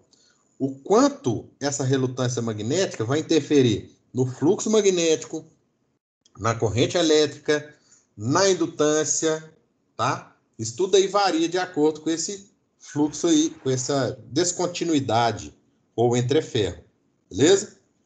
Mas, se a gente olhar eletricamente, nós estamos falando de máquinas que trabalham sobre o mesmo princípio e elas são bem similares uma à outra, no princípio de funcionamento, claro. Ô, Matheus. Sim. Essa distância aí entre ferro, o que ela varia no motor? Assim, como é que eu te falo? Questão de dar uma diferença grande. Qual que é a principal coisa ali no motor que varia muito essa distância aí? Olha, quando você varia essa distância, você está variando a relutância magnética do núcleo. Quando você varia a relutância magnética do núcleo, você está variando o fluxo magnético. Quando você varia o fluxo magnético, automaticamente você está variando uma série de coisas no motor. Uma série de coisas. Incluindo o torque do motor. Incluindo o torque. Varia a corrente do motor. Ah, só por causa do entreferro? Só por causa do entreferro. Dependendo dessa distância aí, eu vou ter uma corrente maior, uma corrente menor. Por exemplo, isso aí eu citei na última aula. Eletroímã. Solenoide, né? Quem nunca viu vai ver aqui agora. O que é uma solenoide? O que é uma eletroímã?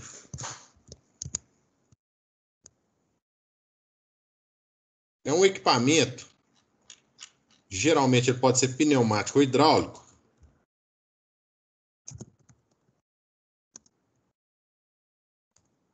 Ele pode ser pneumático ou hidráulico. Então, esse aqui é simples, ó. O pessoal vê muito em máquina de lavar. Eu tenho uma válvula aqui, ó. Tem uma entrada, tem uma saída. E aqui tem uma bobina. Isso aqui é uma bobina. E tem um núcleo, que é um pino aqui no meio.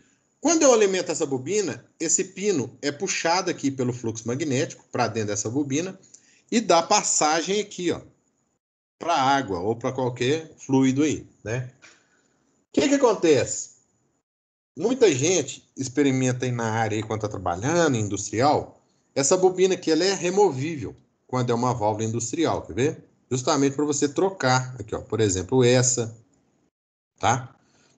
Essa bobina é removível. Quando você solta essa bobina aqui e alimenta essa bobina, sabe o que acontece? Queima a bobina. Só porque eu tirei ela do núcleo, tá? Então é como se eu tivesse pegado aquele entreferro que a gente estava vendo lá na apresentação, ó, e aumentado ele aqui, ó. Então, ó, eu tenho um entreferro aqui, obviamente eu tenho o núcleo e o entreferro. Só que suponhamos que o entreferro seja desse tamanho aqui, ó, fazendo uma analogia, a grosso modo. Quando eu vou lá e tiro aquela bobina do entreferro, eu estou fazendo isso aqui, ó. Eu estou vindo aqui, ó, e deixando um entreferro bem maior.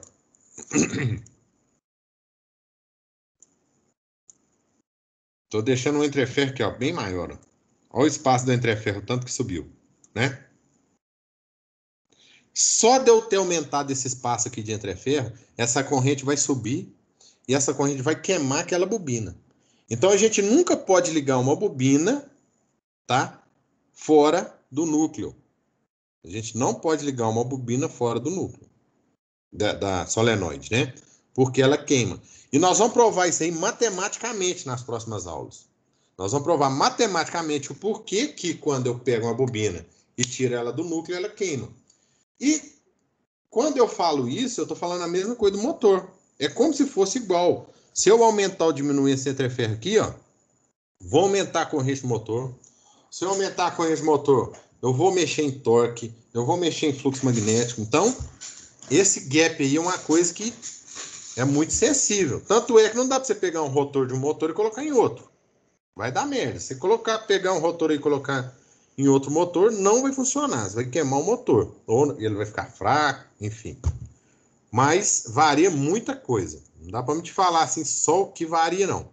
Nós vamos ver nas próximas equações algumas coisas que variam. Vocês vão ver em máquinas 1 e máquinas 2 outras coisas que variam, tá?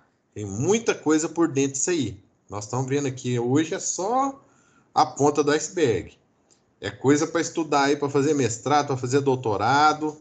Máquinas elétricas é uma das matérias assim que mais tem conteúdo aí para quem se interessar e quiser estudar. Não é simples, mas é uma matéria que eu acho bem bacana.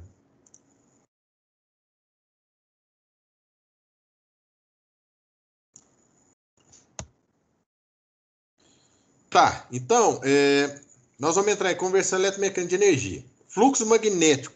Vocês estão ouvindo eu falar aí, né? Fluxo magnético, fluxo magnético.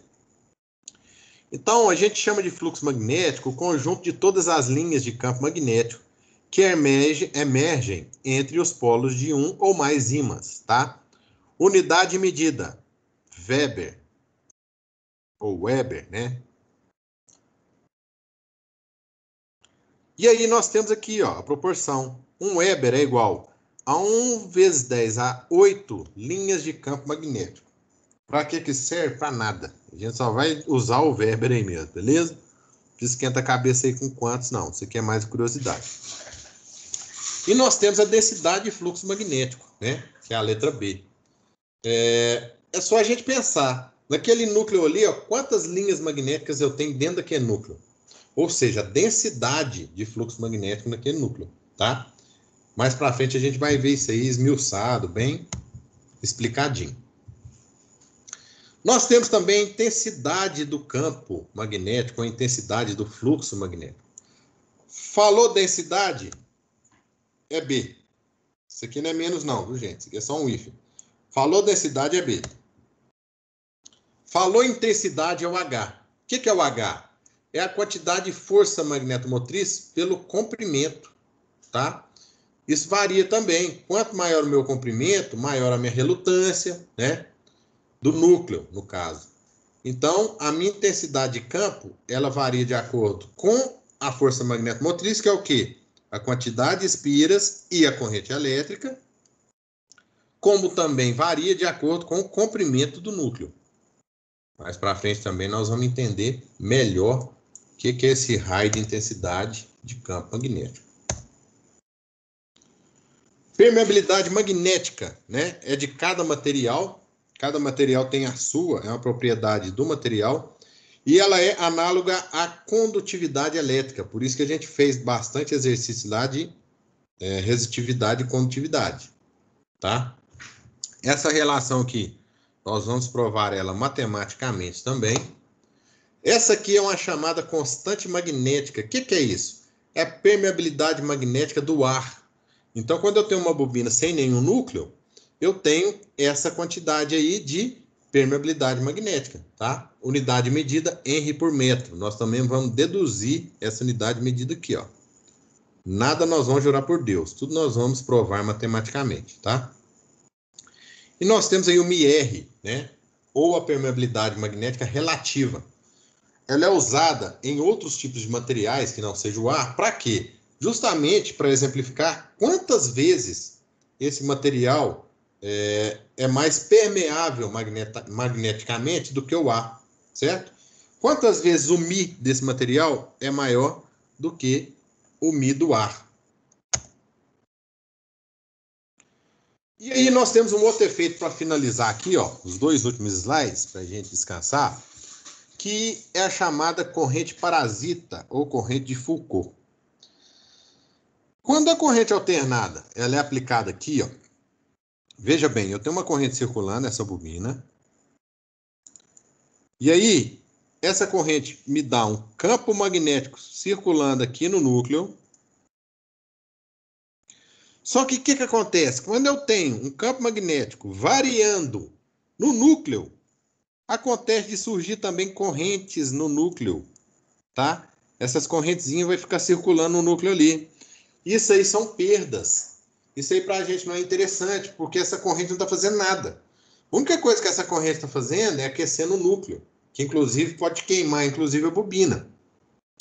Então a gente tem que criar artifícios para diminuir essas correntes de Foucault ou correntes parasitas, tá? Qual que são os artifícios mais usados, né? Hoje em dia, sempre foram usados. É a gente fazer lâminas, fazer um núcleo em lâminas. Por quê? Quando a gente faz uma lâmina, a gente está diminuindo a espessura do condutor, né? Que no caso é o núcleo. Quando a gente diminui a espessura do condutor, lá quando a gente calculou a resistência do material, vocês lembram que uma das variáveis era a área? Quer dizer que quanto maior a área, menor a resistência e maior a corrente, tá? Como assim? Ó, nós temos a resistência é igual resistividade vezes o comprimento sobre a área. Se essa área for grande, a resistência é pequena. Se a resistência é pequena, a corrente é grande, certo? Se essa área for pequena, e é o que a gente está fazendo aqui, a gente está fatiando esse núcleo para deixar a área menor, a resistência aumenta e a corrente diminui. Então, eu estou diminuindo esse efeito aí, Foucault, certo? Eu estou induzindo uma resistência elétrica maior no núcleo, para eu eliminar esse efeito indesejado. E é isso que acontece aqui, ó. Nos transformadores, a gente nunca vai ver um transformador com núcleo maciço. Ele sempre vai ter esse monte de lâmina aqui, ó. Elas são encaixadas aqui uma a uma, e a gente vê assim, parece que está maciço, mas não é maciço, tá? Tem essas lâminas aí, inclusive elas são isoladas entre si com uma espécie de resina. Não adianta nada eu colocar um monte de lâmina uma do lado do outro prensada, se eu não tiver nenhum isolante ali no meio, né? A corrente elétrica vai circular ali livremente. Então eu coloco uma resina ali no meio. E não é só transformador. É qualquer máquina que a gente elétrica. Por exemplo, olha o rotor aqui, ó. Tá dando para ver aqui, ó. O rotor, ele é cheio também de lâminas. Ele não é inteiro. Só a parte de alumínio que é inteiro. Por quê? A intenção da parte de alumínio é conduzir corrente elétrica, tá? A parte de aço aqui no meio, ó, é um monte de lâminazinha. Eu não quero que a corrente elétrica circule na minha parte de circuito magnético. Então, eu faço esse rotor aqui também laminado, né? Ele é cheio de lâminas. Deixa eu ver se tem algum aqui pra gente ver.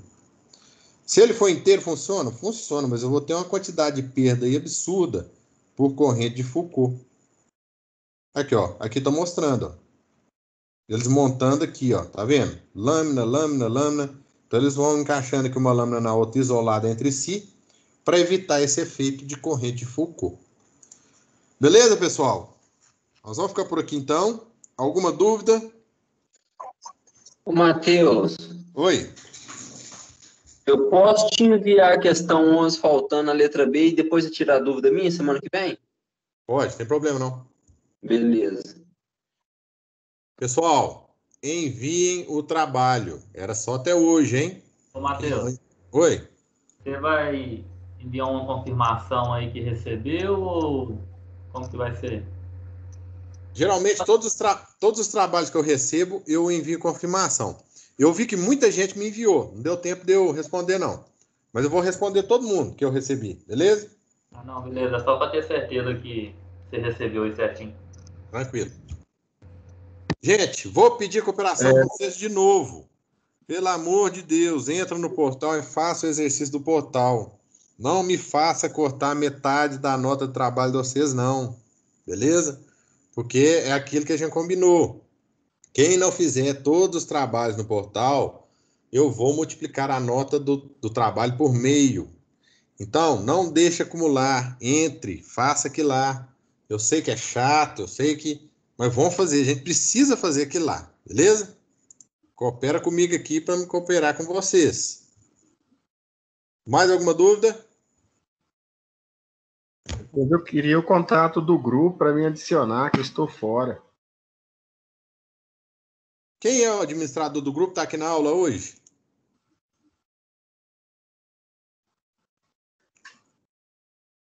Não? Faz o seguinte. Passa o contato aí que nós colocamos lá no grupo. Isso, passa seu contato aí pro pessoal. Pode falar? Pode falar. É o DDD 31 99361 6013.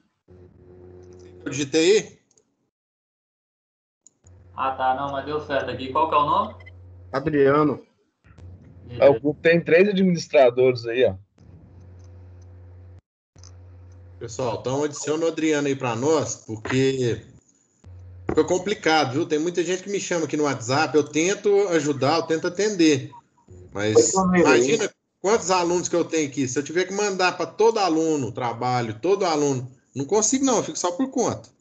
Então, lá no grupo eu centralizo. Os recados que eu vou dar, eu coloco lá, trabalho que eu vou dar, eu coloco tudo lá. Então, participe do grupo. Fico de fora não, senão vocês vão comer barriga aí. Beleza? Boa noite, então. Então, beleza. Vamos ficar por aqui, então. Pessoal, até semana que vem. Boa noite a todos e até a próxima. Até a próxima. Boa noite.